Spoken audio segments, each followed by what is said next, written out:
let me live that fantasy. Well, thank you for talking to me. I appreciate it. It must have been quite a year for you with the pandemic and having to cancel and postpone. I mean, it just got to be a disaster. I mean, everybody. I mean, it's been this pandemic. It's been hard for everybody, of course. And you know, we went from doing, I think, about close to 300 shows a year, and then last year we had a big year planned. We had lots of tours that were selling out. Yep. And we were playing these amazing, we had built this Welcome to the 20s show, it was like to welcome people to the new millennium. And the whole show was about like, man, art is going to be so good. Everything's going to be so great in this new decade, the new 1920s. And then 7 shows in, we had to pull the tour off the road because of the pandemic. So so much for the Roaring 20s then. Well, so now we're going to do take 2. Still the 20s. We still got time. We got years. Yeah. It's good to get an early start, I guess. Yeah. Right. Yeah. So tell me about the show itself. I mean, what Roaring 20s for a lot of people who are a lot younger than me, they will have no clue about that. So. Well, I mean, it's funny when you look at the history. Right before the Roaring 20s, there was a major pandemic. I mean, I don't know how many people know about that, but in 1918, it was the same thing. Yep. There was lockdowns and everything. I mean, it does show you how history repeats itself. And the Roaring 20s came about as everybody was tired of being at home.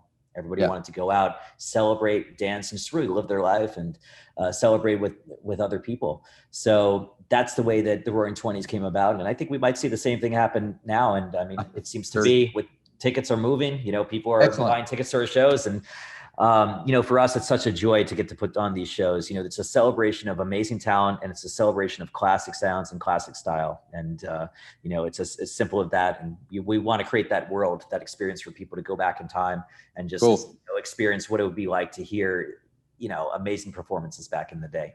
Yep. So who are some of the performers that you'll be emulating or recreating, or however you can think? Yeah. So we, in general, the idea, the concept is, taking the songs, the biggest hits of the last maybe 30 years, from the 80s, 90s, 2000s, and then imagine what they would sound like back in the era when things existed on vinyl. So going all the way back to like ragtime and 1920s hot jazz, but then also touching on doo-wop, Motown, bluegrass, some of even like James Bond themes, things like that. So, for me, I'm an old soul. I just love like all these old records and just the feel that you get when you listen to, one of those great records from the 60s or the 50s. Yeah. And, we aim to kind of create that world, that kind of universe for people. I don't know if you can tell, but I have a few records behind me here. So. I see you, just a few. Yeah. And I grabbed one, a nice Cab Calloway. Oh, wow. You got a Cab Calloway. Yes. Yeah. He was the stylistic inspiration we did a version of Thriller, Michael Jackson's Thriller, starring Wayne Brady. And we did the whole Heidi Heidi Ho, Cab Calloway thing. Yeah.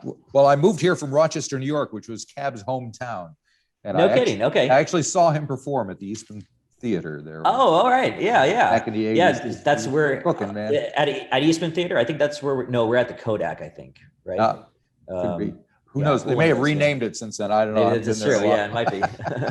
But that's very cool. That's I was going to say your accent sounds a little more familiar to. Yep. We can understand each other. So in addition to Cab and his style, what other things can we look forward to in the show? Well, you can go back to the jazz era, thinking about Ella Fitzgerald, Billie Holiday, Frank Sinatra. Then I also think of, maybe some of the early Motown pioneers like Jackie Wilson. Right. Then sometimes we do throw in some funk, some Stevie Wonder kind of stuff. Right. Temptations. We stay pretty varied. And the idea is we bring out a cast of multiple singers that all can do different genres that, embody a different genre, that are just world-class at what they do, and are, creative individuals that help us bring this world to life. So cool. Yeah. Now I noticed you've been busy, even though the pandemic has taken you off the road.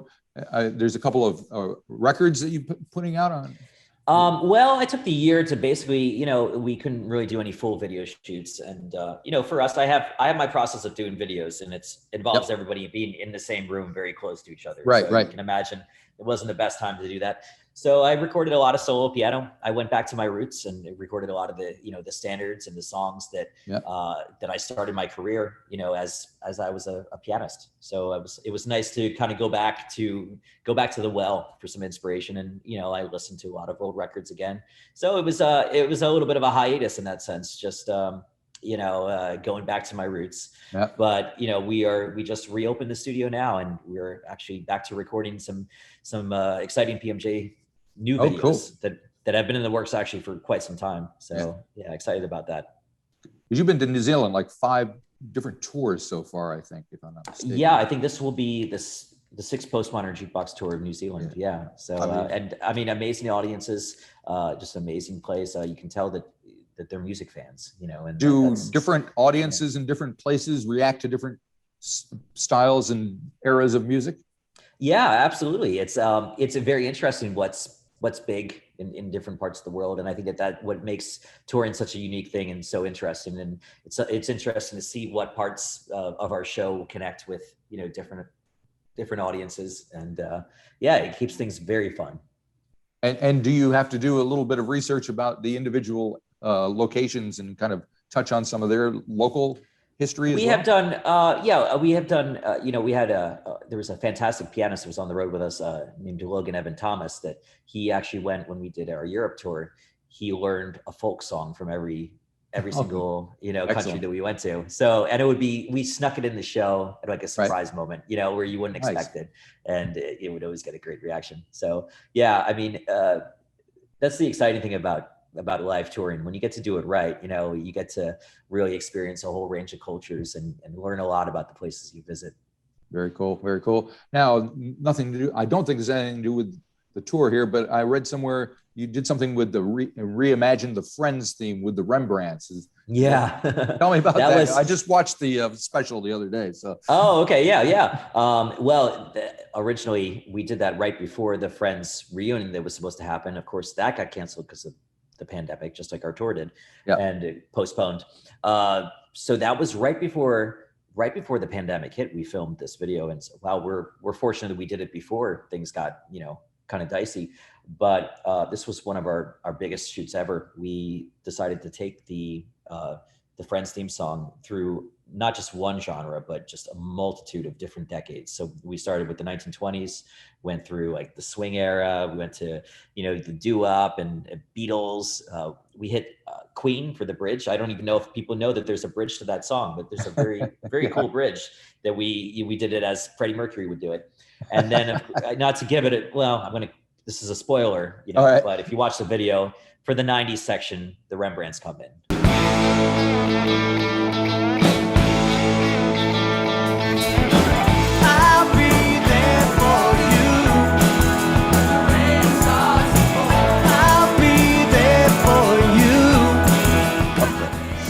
Gave us what we were all waiting for. Right, that's pretty cool.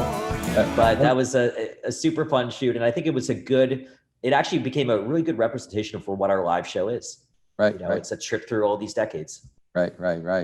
That's very exciting. So can you tell me a little bit about who is in the show these days? Who are some of the stars? It's always changing. Yeah, I know it's a rotating cast, and it's the idea is, it's something old, something new. It's like the show is always different, but there's always the same, the same energy, the same excitement, the same stuff. So we have, it will be a mix of PMJ veterans, that have been on many of our tours, and then there's always somebody new that we're, bringing on the road for the first time.